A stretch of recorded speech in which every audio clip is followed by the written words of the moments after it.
Bonsoir à tous et bienvenue aux 20h de la télévision du Burkina. Voici les titres. Modification du budget de l'État gestion 2016. Le gouvernement va déposer sur la table de l'Assemblée nationale un projet de loi de finances rectificative qui tient compte de ses priorités. Le nouveau budget se chiffre à 1919 milliards de francs CFA. La décision a été prise ce lundi en Conseil des ministres extraordinaire. Développer davantage la médecine nucléaire pour lutter contre le cancer. Le sujet était au centre de la rencontre entre le président du Faso et le directeur général de l'Agence internationale de l'énergie atomique. Le patron de l'AIEA a aussi visité des infrastructures sanitaires à Ouagadougou. Patrice Talon, le candidat de l'opposition, a gagné l'élection présidentielle au Bénin. Selon les résultats provisoires, l'homme d'affaires a obtenu 65% des suffrages. Son challenger, Lionel Zinsou, a reconnu sa défaite. Et puis, c'est une première pour un président américain depuis 1959. Barack Obama est à Cuba et a rencontré le président cubain Raúl Castro ce lundi. Un voyage historique pour l'ouverture d'une nouvelle page des relations entre Washington et la Havane. Le président du Faso s'est entretenu cet après-midi avec le directeur général de l'Agence internationale de l'énergie atomique, AIEA. Les échanges ont porté sur l'utilisation de l'énergie atomique, de l'énergie nucléaire, pour le traitement des maladies cancéreuses et l'éradication de la mouche CC. Le point avec Jean Zongo et Ruth Bini Ouattara. Créée en 1957 par l'Assemblée générale des Nations unies, l'Agence internationale de l'énergie atomique œuvre au développement et à l'utilisation pratique de l'énergie atomique à des fins pacifiques et utiles. En droite ligne avec ses objectifs, l'AIEA, à travers son directeur général Yukiya Amano, est venue présenter une série de projets, notamment l'utilisation de la technologie nucléaire dans la lutte contre le cancer. Dans ce domaine, le Burkina Faso est en chantier pour la construction d'un centre de cancérologie. Nous avons travaillé avec votre pays de renforcer des efforts dans le domaine du contrôle du cancer. La technologie nucléaire est très efficace dans la lutte contre le cancer et je voulais dire la médecine nucléaire et radiothérapie. Votre pays a une très forte tradition d'éliminer la mouche de tsetse et vous avez été un grand succès. Le centre qui s'occupe de cette question est nommé comme le centre de collaboration avec l'AIEA et c'était le premier en Afrique. L'AIEA accompagnera également le Burkina Faso dans les domaines de l'alimentation et de l'agriculture, toute la symbolique du renforcement de ses relations avec le Burkina Faso. Avant de se rendre à la présidence, le directeur général de l'Agence internationale de l'énergie atomique a visité le centre cancérologique de Tengandoro en construction et le département de médecine nucléaire de l'hôpital universitaire Yalgado Ouedraogo. Reportage Adamagiti, Oumar Zombri. Yukiya Amano, directeur général de l'Agence internationale de l'énergie atomique AIEA, dans les locaux du département de la médecine nucléaire de l'hôpital Yalgado Ouedraogo. Là, le premier responsable de l'AIEA prend le pouls des efforts fournis par le gouvernement en matière de santé liée au cancer. De la salle d'injection, en passant par celle des radiographies, jusqu'à la salle d'interprétation des résultats, c'est tout le dispositif qu'il visite. Vous avez des médecines nucléaires et on fait un diagnostic ici. Et dans l'avenir, quand vous allez à la centre cancérologie, les patients auront plus de possibilités.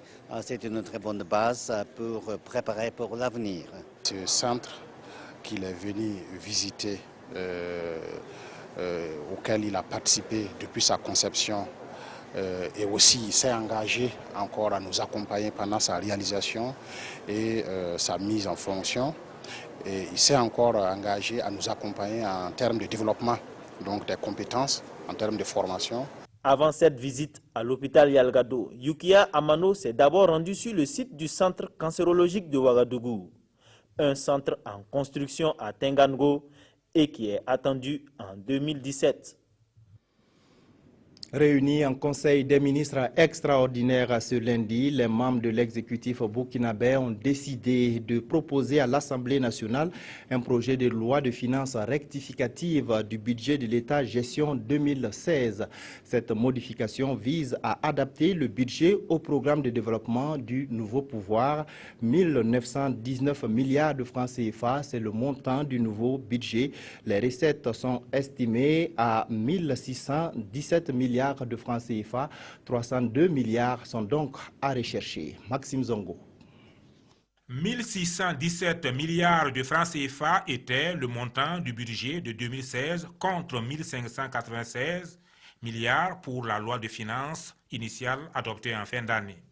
Une loi de finances selon les nouvelles autorités qui avaient omis un certain nombre d'éléments très importants qu'il fallait prendre en compte. Parmi ces éléments importants, rappelez-vous quand même que le nouveau gouvernement a été élu avec des priorités qui ont d'ailleurs été communiquées. Et donc il fallait que nous tenions compte de ces priorités-là, y compris les mesures sociales qui avaient déjà été annoncées après un de nos conseils de ministres. Deuxième élément important, je crois qu'il faut le dire aussi, il y a un certain nombre de dépenses qui avaient été totalement omises. Parmi ces dépenses, les incidences de la loi 081, l'alignement, comme vous savez, du statut des fonctionnaires sur celui des agents contractuels, il y avait une incidence financière de 40 milliards qui n'avait pas été budgétisée. Nous avons dû pour cette année au moins budgétiser 15 milliards, le temps de pouvoir absorber ces arriérés. Il y a la question du soutien au secteur coton. Et des engagements avaient été pris pour maintenir le prix aux producteurs. Il se trouve qu'il y avait des arriérés de 20 milliards qui n'avaient pas été budgétisés. Il fallait trouver cela. Ça, ce sont des éléments très importants. Afin de combler le manque à gagner, le gouvernement Thiéba entend s'engager non seulement à rationaliser les dépenses, mais aussi à réduire le train de vie de l'État. Il y a un travail qu'il faut faire pour améliorer vraiment nos performances en matière de recettes. Et aussi, j'allais dire, je ne dis pas de réduire la masse salariale, mais en fait, il faut c'est rationaliser. C'est-à-dire essayer de voir les postes qui sont stratégiques qu'il faut maintenir et comment aussi réduire le train de vie de l'État. Le chef de l'État lui-même a insisté sur cette question pour que nous essayions de voir là où nous pouvons réaliser un certain nombre d'économies, que ce soit nous-mêmes les membres du gouvernement, l'exemple que nous allons donner, que ce soit au niveau, par exemple, de l'utilisation des voitures de fonction, que ce soit les voyages qu'il faut rationaliser vraiment au strict minimum, mais utile, parce qu'il faut quand même que l'administration fonctionne. Finalement, le budget de 2016 en chiffres est de 1919 milliards de francs CFA pour les charges, un projet de loi qui sera soumis à l'Assemblée nationale. La 19e édition de la Journée nationale du paysan aura lieu à Tenkodogo du 28 au 30 avril 2016. Agriculture et lutte contre le chômage, développer et soutenir l'entrepreneuriat agro-silvo-pastoral, halieutique et faunique pour l'insertion socio-économique des jeunes. C'est le thème retenu pour ce forum d'échange sur les préoccupations du monde rural. Le comité d'organisation a été installé ce matin à Ouagadougou. Le point avec Konsoum Koulibaly et Tanga Kafando. C'est parti pour les préparatifs des 19e Journée nationale du paysan. Avec l'installation des membres du comité national d'organisation, le top de départ est donné pour 6 semaines de travaux. Des travaux pour baliser le terrain pour le rendez-vous de Tenkodogo les 28, 29 et 30 avril 2016. Et l'innovation majeure cette année est le retrait progressif des ministères de l'organisation et la responsabilisation des acteurs du monde paysan. Cette année, toutes les commissions sont présidées par des paysans, ce qui est un signal fort de dire qu'il est temps de responsabiliser les acteurs de terrain pour qu'ils se prennent en charge pour organiser leur journée. Concrètement, nous sommes en voie de réussir cette passe-là, pour que le monde paysan puisse être représentatif lors de sa journée. C'est une requête à laquelle le gouvernement a accepté de donner une bonne suite. Et la place des membres des départements ministériels, c'est d'accompagner, d'appuyer le monde paysan là, dans l'organisation de la JNP. Au nombre de 80, les membres n'ont plus du temps à perdre. Ils ont moins de 6 semaines pour relever le défi d'une bonne organisation du rendez-vous entre le chef de l'État et le monde paysan. Les producteurs peuvent désormais avoir des informations sur les méthodes culturelles et sur les techniques de fertilisation sur Internet. Une bibliothèque numérique de la recherche agricole actuelle a été mise au point. Son lancement a eu lieu ce 19 mars à Fada. Nestor Youbare, Albert Sankara et Lambert Soma. L'Agence pour la formation et d'ingénierie du développement rural autogéré met à la disposition des acteurs agricoles et environnementaux une bibliothèque numérique, un référentiel scientifique agricole qui permettra aux acteurs de s'adapter aux différentes variations naturelles. C'est un outil assez précieux, évidemment, pour tout le monde, pour tous les acteurs qui viennent en appui au monde rural. Et ce sera en tout cas un outil précieux pour les chercheurs, les étudiants qui peuvent accéder à toutes les données scientifiques. Des techniques de récupération des sols à la production du charbon à partir des résidus de riz en passant par la recherche phytosanitaire, la bibliothèque numérique répond à plusieurs besoins, d'où la nécessité de sa vulgarisation. Aujourd'hui, nous savons effectivement que très peu de gens lisent les livres. Mais par contre, les revues, les gens vont y chercher davantage à améliorer leurs acquis.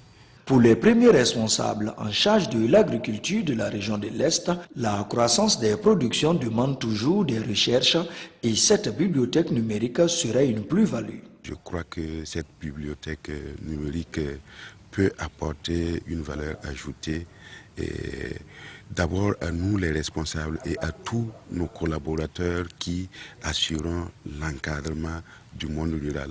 Au regard de l'importance de ce document que l'on pourrait consulter sur Internet, les promoteurs entendent le reprendre dans tout le pays pour que l'ensemble des producteurs en soient bénéficiaires.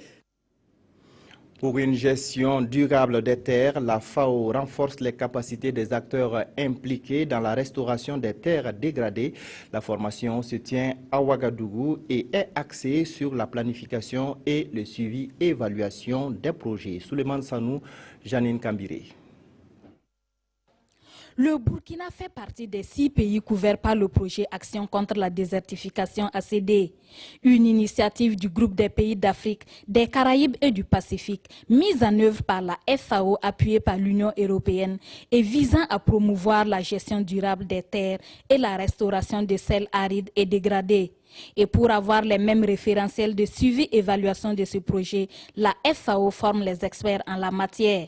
Il faut que cet outil soit maîtrisé par tous les participants.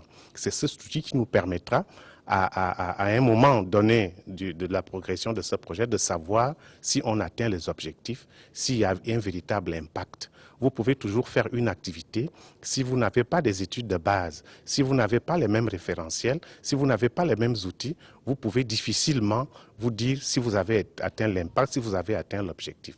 L'ouverture de cet atelier ce 21 mars coïncide avec la Journée internationale des forêts. Et pour cette année, le thème retenu est « Les forêts et l'eau ». Là où l'arbre n'a pas vécu, l'homme ne pourra pas y rester. Donc je dis souvent ça parce que simplement, ça constitue quelquefois la base de la vie de l'homme. Et surtout cette année que nous avons associé le facteur eau, donc la forêt et l'eau. Donc ça fait que ces deux éléments, si ces deux éléments manquent, je crois que la vie sur Terre n'aurait pas pu exister. Comme pour rappeler à quel point sont importantes la restauration et la gestion durable du couvert végétal et la mobilisation de l'eau pour le développement durable des zones arides. Et le projet ACD entend être une contribution directe à la mise en œuvre des plans d'action de la Grande Muraille Verte pour le Sahara et le Sahel. Rencontre aujourd'hui à Ouagadougou entre le syndicat national des commerçants du Burkina et les responsables de la COTECNA. La rencontre a permis de mieux communiquer sur le programme de vérification des importations au Burkina. Mokhtar Ouedraogo, Mounir Akeri. Le SINACOMB, le syndicat national des commerçants du Burkina, rend visite à la société COTECNA. Les commerçants veulent par cette rencontre mieux s'imprégner du programme de vérification des importations au Burkina. Une occasion pour eux de s'informer sur le mécanisme de contrôle de la qualité, de la quantité et de l'origine des marchandises qui entrent dans le pays. Nous voulons mieux comprendre et cerner vraiment quel est le rôle exact de Cotecna. Est-ce que ça a un avantage ou un inconvénient pour le commerce? Nous avons compris que Cotecna a un rôle assez important pour le développement du commerce parce que ce qui nous intéresse, c'est d'abord de lutter contre la fraude, les produits périmés et autres. Donc, ils ont un rôle de contrôle, ils ont un rôle de vérification. Au bout d'une heure d'échange, c'est toute une batterie de difficultés qui est exposée au premier responsable de Cotecna. Et pour venir à bout de ces difficultés, Désiré Kam invite les commerçants à toujours s'informer à la source. L'objectif de ces réformes n'est pas d'impacter négativement les intérêts, c'est de créer en fait un équilibre en fait dans les échanges commerciaux et de pouvoir parvenir en fait à une justice fiscale dans l'importation des marchandises, de sorte à ce que l'État perçoive ce qu'il doit percevoir et que l'importateur également paye ce qu'il a payé. Le Sinacombé demande à ce que tous les commerçants soient logés à la même enseigne. Une journée portes ouvertes est prévue dans les jours à venir à Cotecna afin que les commerçants soient mieux informés du rôle de la société. L'ambassade des États-Unis au Burkina Faso accompagne les efforts de 3 associations burkinabées engagées dans la promotion de la planification familiale. Elles ont chacune réussi un appui financier de 20 millions de francs CFA pour mener à bien leurs activités de sensibilisation sur le terrain. La remise des chèques avec Paul David Bambara et Ismaël Diloma Sirima. Des chèques de plus de 20 millions de francs CFA donnés par l'ambassade des États-Unis pour promouvoir la planification familiale. 3 associations, dont 2 intervenant à Ouagadougou et une dans le Namantenga, en sont les bénéficiaires. Sur le terrain, ces associations vont s'appuyer sur les leaders communautaires pour faire des plaidoyers et fournir des informations précises sur la planification familiale. Nous avons bénéficié ce matin d'un financement de plus de 26 millions pour conduire un projet de promotion de la planification familiale à travers la responsabilisation des hommes. Les hommes constituent un blocage à l'utilisation des méthodes contraceptives par les femmes. Le projet Agir PF s'est occupé de la sélection des associations bénéficiaires et les financements sont l'œuvre du Fonds des ambassadeurs ouest-africains. Aujourd'hui, c'est surtout la planification de famille, mais il y a aussi la résilience d'un niveau plus grand, donc l'agriculture, l'irrigation, l'emploi, la nourriture, sont aussi les domaines de travail. L'ensemble de ces actions doivent contribuer à l'atteinte des objectifs de l'USAID. Les soutenances pour l'obtention du diplôme de conseiller en sciences et techniques de l'information et de la communication ont débuté ce matin à l'ISTIC, l'Institut des sciences et techniques de l'information et de la communication. 35 stagiaires vont passer devant les jurys pour présenter et défendre leur travail. Roger Kam et Yolande Lompo ont suivi quelques séances de soutenance. Dans ces différentes salles, Nadège, Octavie et d'autres étudiants en fin de cycle sont en train d'exposer les résultats de leurs recherches, ouvrant ainsi le bal des soutenances à l'Institut des sciences et techniques de l'information et de la communication. La note de soutenance compte pour beaucoup. Il y a 35 soutenances. Il y a plusieurs thématiques qui sont abordées. L'analyse de la communication faite par la RTB sur la lutte contre le cancer. Là, c'est un thème qui a retenu aussi mon attention. Disposant en tout de 2 heures d'horloge, cette candidate au titre de conseiller en sciences et techniques de l'information et de la communication, dont le thème porte sur l'image pour soi de la journaliste sportive de la télévision nationale du Burkina Faso, se défend devant le jury avant d'écouter les suggestions et recommandations qui lui sont faites sur le fond et la forme afin de parfaire son mémoire. Puis, après une brève suspension, le verdict tombe. 18/20 pour Octavie Ouedraogo. J'ai vécu des situations et je voulais comprendre. C'est ça qui m'a guidée dans le choix de ce sujet. Dans l'exploration, on est arrivé à conclure qu'elle est victime de sexisme et de préjugés. Mais on s'est rendu compte que ces préjugés étaient dus à un héritage traditionnel du rôle de la femme, mais aussi à l'image que la femme elle-même véhicule à travers son comportement. Les soutenances de cette session de mars 2016 vont s'étaler jusqu'au 23 mars et dans les filières, programmes et techniques, chaque étudiant est invité à donner le meilleur de lui-même. Écrire la langue de Shakespeare dans les règles de l'art, c'est le défi que devaient relever les 300 élèves qui ont pris part à la 4e édition de la dictée anglaise. Le point avec Jean-Hugues Bayala et Draman Dadia. Et voici les 20 lauréats de la 4e édition du concours national de dictée anglaise. Meilleurs parmi les 322 candidats de Ouagadougou, Koudougou, Kaya et Kambisiri qui ont fait le déplacement du lycée Philippe Zenda Kaboré, leurs moyennes vont de 15 à 18,50 sur 20. Attestations, documents et autres gadgets en main, tous affichent une mine de satisfaction. Pour moi, l'anglais déjà c'est une passion. Dès que j'ai découvert la langue, j'ai commencé à apprécier la langue et j'ai vraiment beaucoup aimé la langue. Et aussi j'ai essayé un peu de lire des œuvres en anglais. Nous sommes convaincus même que les prochaines éditions seront meilleures au vu des promesses qui ont été faites ce soir.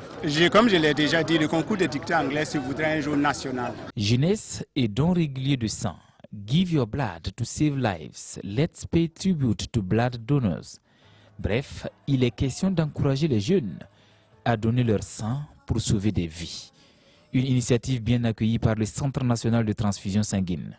Vraiment, la jeunesse burkinabé, notamment les élèves et les étudiants, apportent beaucoup à la transfusion sanguine. Non seulement ils donnent de leur sang, mais aussi on les encourage à l'excellence dans les études. Créée en 2012, l'association Éduquer pour une vie meilleure veut rendre les jeunes plus responsables et à travers ce concours susciter l'engouement autour de la langue de Shakespeare. La maîtrise de l'anglais ne fait pas partie des critères de sélection des candidats de Miss Universitaire 2016. La phase de présélection a eu lieu ce 20 mars. 20 candidates ont été retenues pour la phase finale prévue le 9 avril prochain. Mokhtar Ouedraogo, Amandine Lalsaga. C'est la dernière manche éliminatoire de Miss Université 2016. Pour cette étape de la présélection, les candidates issues des universités publiques et de certains établissements secondaires du Burkina sont au nombre de 30. Au finish, 20 ont été retenus par le jury. Les critères ont été déjà l'âge, la taille, le niveau scolaire. Ce qui n'a pas vraiment marché pour les autres, c'est surtout les menstrues. Voilà, il y en avait qui étaient un peu par rapport aux critères, il y en avait qui dépassaient les critères des menstrues. Ces candidates retenues iront à la conquête de la couronne de la 14e édition de Miss Université, prévue pour le 9 avril prochain. Les organisateurs annoncent des innovations. Ça concerne le prix. Avec nos partenaires, ils ont décidé de vraiment primer la Miss Université. Pour la première fois depuis 14 ans, la Miss Université aura 2 millions de francs CFA cash. Et comme vous le savez, nos prix sont toujours remis. Donc ça, c'est une des innovations majeures. Les candidates présélectionnées s'engagent à rivaliser de talent pour mériter le titre de Miss Université du Burkina Faso, édition 2016. La 18e édition de la Semaine nationale de la culture s'ouvre en fin de semaine à Bobo-Dioulasso. La troupe Béounéré de Koudougou va participer pour la première fois dans la catégorie Grand Prix national des arts et des lettres avec le Ouiré, une danse traditionnelle mouaga. Suivons quelques séances de mise en jambe de cette troupe avec Paul David Bambara et Fousseni Kindo. Il ressuscite une danse traditionnelle mouaga, identité remarquable de la région de Koudougou, le Ouiré ou la danse du cavalier rouge. Le Ouiré est dansé lors des mariages, des cérémonies funéraires, même à la fin des récoltes. Si on voit qu'on a eu une bonne récolte, on est content. Voilà, et tout le monde se met à danser. Voilà. Ces jeunes de la troupe Béonéré, finalistes de la 18e édition de la Semaine nationale de la culture, s'entraînent ici pour les dernières retouches à leur spectacle 2 semaines avant la compétition du Grand Prix national des arts et des lettres à Bobo-Dioulasso en fin mars. Au-delà de la compétition, c'est avant tout un travail de mémoire. Le cavalier rouge est en train de disparaître et nous, on a essayé de remettre ça en place. Sinon, nos frères, nos petits frères, nos enfants, ils ne verront plus ça. Les répétitions se passent ici, au théâtre populaire de la ville de Koudougou. Les Wiskamba, comme on les appelle, répètent chaque jour depuis près d'un mois, entre 18h et 20h. Avant de venir au théâtre populaire, nous on a un centre Lafi, village Lafi, situé à Burkina, secteur 8. On répétait là-bas, mais comme c'est l'approche de compétition, on a débarqué ici pour la répétition, pour pouvoir s'adapter à la scène. Pour une première participation au Grand Prix national des arts et des lettres, la troupe n'entend pas faire de la figuration. Aux phases régionales pour la qualification à Bobo 2016, le jury avait fait des observations que les leaders de la troupe veillent à corriger. Tout le temps on se retrouve ici, on est prêt. Le moment, nous, on est prêt. Même si on dit que demain, là, nous, on va aller compétir. Et laisser les problèmes au jury maintenant. Ça aide de juger. Les responsables de la troupe disent ne pas connaître des difficultés dans leur préparation. Leur seul souhait, ramener le Grand Prix à Koudougou.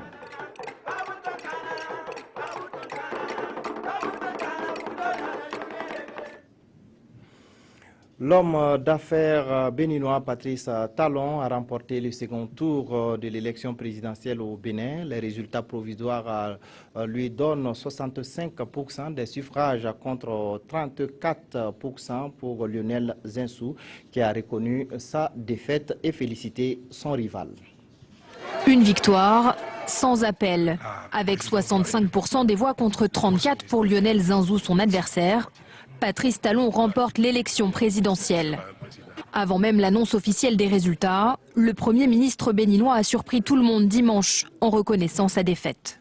J'ai appelé Patrice Talon ce dimanche pour le féliciter de sa victoire et lui souhaiter bonne chance. Je m'exprimerai devant la presse pour remercier mes électeurs après l'annonce par la commission électorale des tendances provisoires. Lionel Zinsou, banquier d'affaires international, était arrivé en tête lors du premier tour il y a 2 semaines, mais avec une courte avance seulement sur Patrice Talon. Cet homme d'affaires de 57 ans qui a fait fortune dans le coton a su rassembler derrière lui une large coalition dite de la rupture, composée notamment de candidats battus au premier tour pour succéder à Thomas Boniaï, qui conformément à la Constitution se retire après 2 mandats. Patrice Talon avait financé les précédentes campagnes de Boniaï avant de devenir l'un de ses opposants les plus virulents. Avec Lionel Zinsou, ils se sont retrouvés sur un point, le bon déroulement du scrutin. Quant au défi que devra relever le successeur de Boniaï dans ce pays d'un peu plus de 10 millions d'habitants, ils sont nombreux, la santé et l'éducation, la lutte contre le chômage des jeunes et contre la corruption.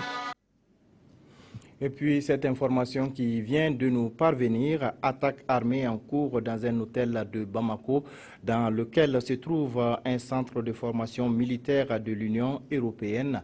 L'attaque a été confirmée par un officiel du ministère de la Défense ainsi que par plusieurs témoins. Les assaillants auraient été repoussés, un d'entre eux a été tué. La suite, le président américain Barack Obama est à Cuba pour une visite historique. Il a rencontré son homologue cubain Raúl Castro. Barack Obama est le premier dirigeant à venir à Cuba depuis la révolution castriste en 1959. Barack Obama poursuit sa visite officielle historique à Cuba. Il a visité le mémorial érigé en mémoire du héros national José Martí, fondateur du Parti révolutionnaire cubain. Le président a entamé des entretiens à huis clos avec son homologue Raúl Castro. Il a promis qu'il évoquerait directement la question des droits de l'homme. C'est la 3e rencontre entre les 2 dirigeants depuis l'annonce du rapprochement entre leurs 2 pays fin 2014. Un processus que le chef d'État américain souhaite rendre irréversible. Pour l'occasion, les 2 hommes ont posé tout sourire devant les caméras.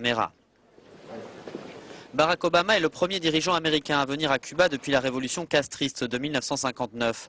Cette visite suscite de l'engouement sur l'île, un peu moins aux États-Unis, où elle est vivement critiquée par les républicains. L'embargo imposé en 1962 reste en place et les changements pourraient tarder à se concrétiser. Hier, le président Obama a visité l'ambassade américaine qui a rouvert ses portes sur l'île l'été dernier. Demain, il doit rencontrer des dissidents. Les élections au Bénin, au Niger, au Sénégal ou au Congo, c'est le principal sujet qui a intéressé les quotidiens du jour. Week-end électoral sur le continent, en attendant les résultats, l'heure est à l'analyse dans les quotidiens.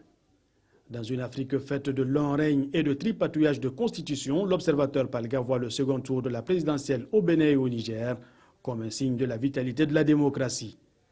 Ces deux pays donnent là l'exemple à suivre et prouvent, si besoin était, que l'ère de l'homme fort ou du règne ad vitam aeternam est bien révolue. Même si en fait, souligne l'Obs, il y a second tour et second tour. Si à Niamey, c'est une simple formalité pour le président Issoufou qui va triompher sans gloire pour avoir vaincu sans péril, au Bénin, les choses pourraient être encore plus compliquées. Ailleurs, précise le journal, les Congolais ont été convoqués aux urnes pour voter Sassou pendant que les Sénégalais devaient se prononcer pour ou contre Macky Sall. Pour le journal Le Soir, cette journée dominicale électorale est tout simplement faite de bricolage chez les uns et de succès chez les autres. Au Niger, c'est une élection dénuée de toute compétition qui a été servie, tout comme au Congo où il s'est plutôt joué une élection à huis clos, les autorités ayant coupé toutes les télécommunications pour légitimer la dictature de Sassou. Le signe du succès, selon le journal, vient du Bénin où il y a matière à fierté. Le pays s'est de tout temps affiché comme le phare de la démocratie africaine. Une Afrique qui n'a toujours pas fini avec son apprentissage pointe aujourd'hui au Faso. Entre abstentionnisme, incertitude et bonification démocratique, ces élections nous enseignent qu'il y a encore du chemin à faire. À l'analyse des scrutins de dimanche, les dés semblent jetés. Pour notre temps, si la question est de savoir qui de Zinsou ou de Talon passera au Bénin, ailleurs tout le monde le sait, au Niger ce sera Issoufou et Sassou au Congo. Le Bénin donne encore là une belle leçon de démocratie, commentent les éditions Le Pays. Pendant que le Niger risque de sonner le retour de ses vieux démons, le Congo incarne une vraie catastrophe pour les libertés individuelles et de la démocratie. À Dakar, en attendant de savoir qui du oui ou du non l'emportera, entre éclaircie et ombre, les élections de dimanche résument bien une chose, le niveau de la démocratie sur le continent. On s'arrête là pour cette édition. Merci de nous avoir suivis. Jacques Lamissa Tarpaga vous retrouve à 22h15 pour l'édition synthèse.